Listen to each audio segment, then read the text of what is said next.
Hi, everyone, and welcome to this week's episode of It's Okay Not to Be Fabulous Every Day, based on my award-winning international best-selling book of the same title. I am Dalsimer. I am joined by the amazing Cyrus Webb. And if you are joining in on Instagram, Amazon Live, Facebook, LinkedIn, YouTube, or X, please know we have recorded this week's show. But if you would like to get in touch or if you have a question, just wait till the end and we'll let you know how to do that. Meanwhile, let's dive right in. Hello, Cyrus. Hello, Allie. I love that intro. I love it. Well, thank you. Excited about this week's message, and it's coming at an interesting time, right? With spring officially here for our audience that's watching us, and so I'm so excited about that, and excited to dive into today's lesson. But I want to say something to you, Allie. I was saying to you before we started the show. It's hard to believe this is week 5 for us in this series. How does it feel? We're halfway through now our 10-week series. How does it feel to have been going through the book the way we have from week to week? It's been great going through it again.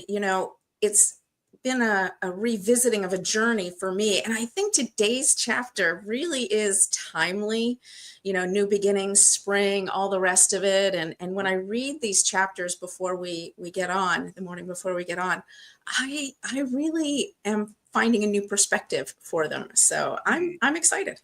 And I've enjoyed the show. It's been great. And I think I've caught the bug.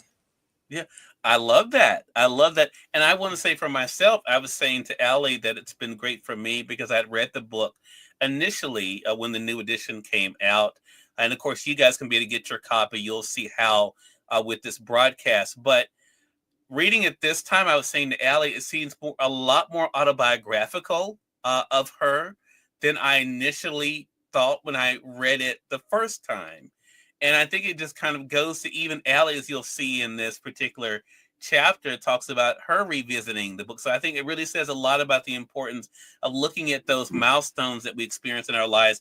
And so you, as you do in every chapter, Allie, you have these profound quotes. And today is a very important one from a very reliable source. Yes. Just keep swimming. Dory, Finding Nemo. That's right. That is right. You want to take it away for us? I would love to. I would absolutely love to. All right, here we go. Because there's wisdom everywhere, right? Mm-hmm. There's wisdom everywhere. Agreed. Just keep swimming. Just keep swimming. Dory, Finding Nemo. It's working. The days of self-flagellation for failing to complete assigned tasks are gone.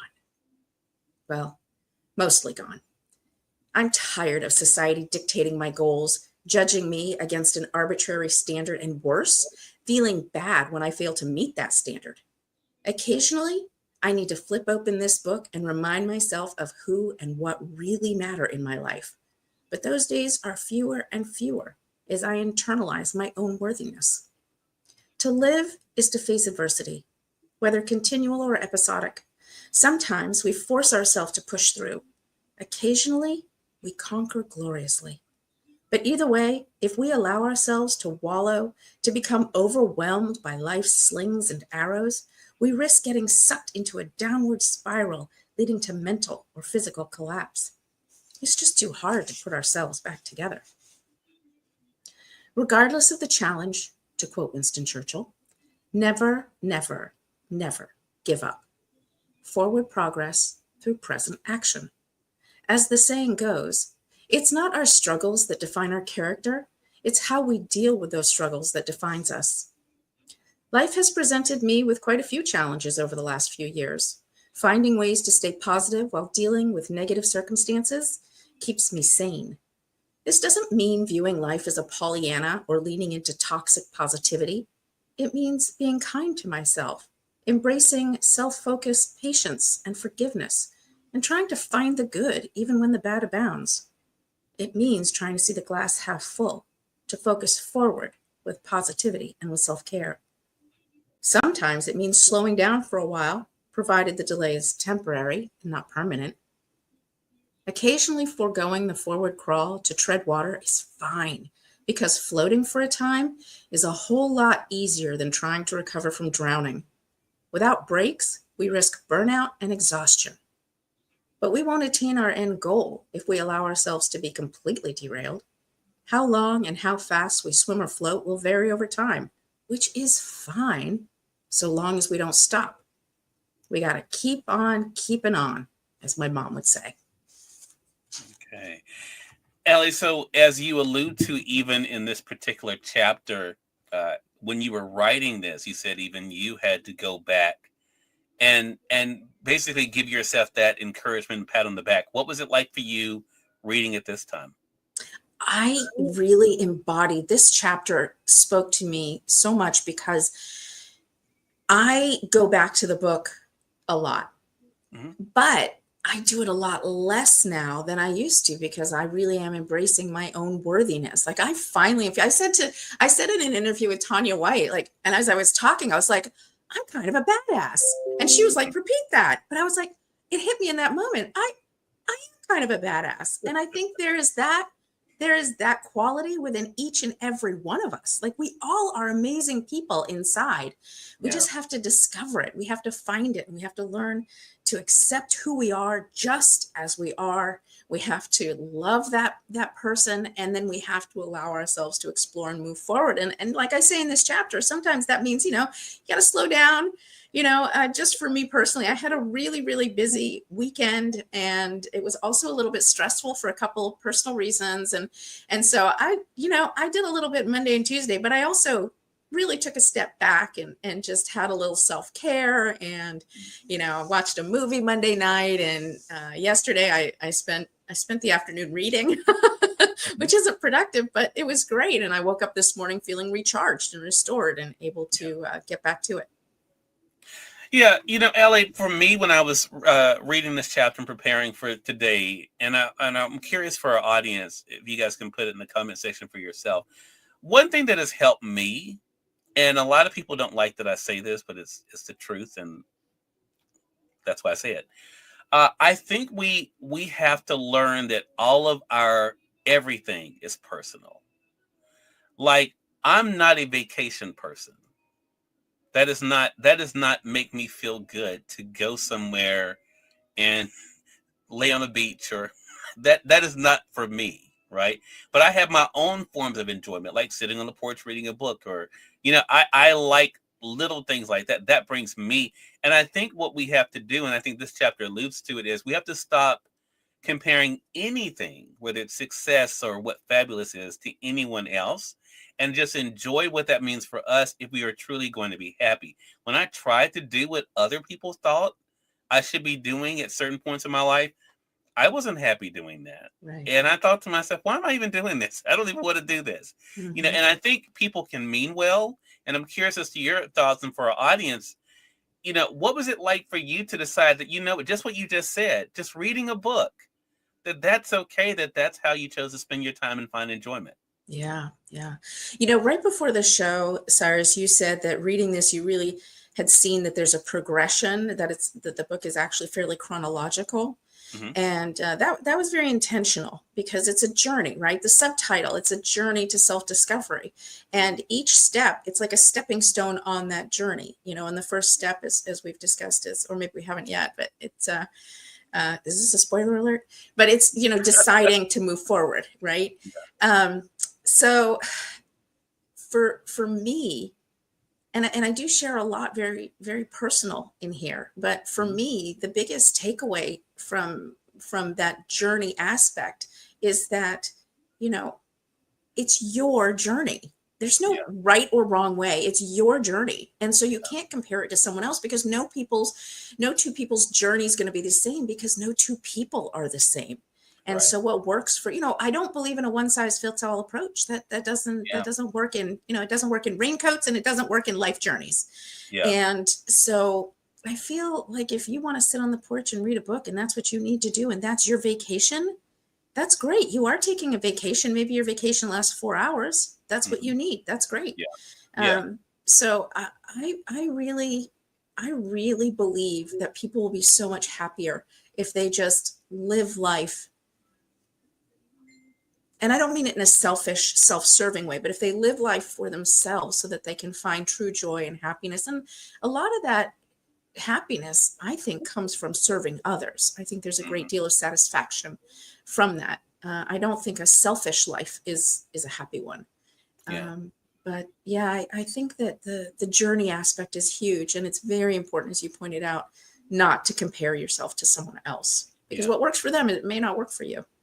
Exactly. And I think that is another theme of so far, right? Even when you talk about grief, how you choose to grieve is personal. Mhm. How you choose to move forward after a loss is personal, and I think no one can tell you, okay, that's enough time now. You need to, that's not for, maybe for some people, they can bounce back from situations, which leads to another point, Allie, that I want to mention that you said in this chapter. I want to first say, for those who are just tuning in, welcome. You are watching now It's Okay Not to Be Fabulous Every Day, based on Allie Dalsimer's book. You guys see here. Of course, you see Allie over there.